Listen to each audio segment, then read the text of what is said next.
ಅಂಗಡಿಯಲ್ಲಿ ಮಗುವಿನೊಂದಿಗೆ ಬಂದು ಬಳೆಕಳ್ಳತನ, ಮಹಿಳೆಯ ಕೈಚಳಕ ಸಿಸಿಟಿವಿ ಕ್ಯಾಮೆರಾದಲ್ಲಿ ಬಯಲು.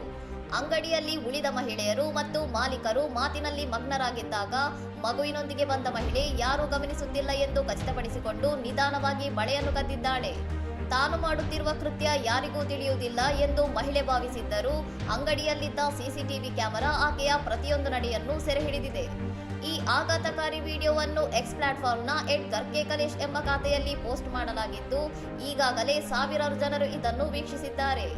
ವಿಡಿಯೋ ನೋಡಿದ ನೆಟ್ಟಿಗರು ಆಂಟಿ ಕ್ಯಾಮೆರಾವನ್ನು ಕೇವಲ ಅಲಂಕಾರದ ವಸ್ತು ಅಂದುಕೊಂಡಿದ್ದಾರೆ ಮತ್ತು ಇದಕ್ಕಾಗಿಯೇ ಶಿಕ್ಷಣ ಮುಖ್ಯ ಎಂದು ವ್ಯಂಗ್ಯವಾಗಿ ಕಮೆಂಟ್ ಮಾಡಿದ್ದಾರೆ. ಸಾರ್ವಜನಿಕ ಸ್ಥಳಗಳಲ್ಲಿ ಸಿಸಿಟಿವಿ ಕಣ್ಗಾವಲು ಎಷ್ಟಿದೆ ಎಂಬುದಕ್ಕೆ ಈ ಘಟನೆ ಸಾಕ್ಷಿಯಾಗಿದ್ದು, ನಾವು ಎಲ್ಲಿದ್ದರೂ ಕ್ಯಾಮೆರಾ ನಮ್ಮ ಮೇಲೆ ಕಣ್ಣಿಟ್ಟಿರುತ್ತದೆ ಎಂಬ ಎಚ್ಚರಿಕೆಯನ್ನು ನೀಡಿದೆ. ಇನ್ನಷ್ಟು ಸುದ್ದಿಗಳಿಗಾಗಿ ನೋಡ್ತಾ ಇರಿ ಸೌರಂ ಟಿವಿ.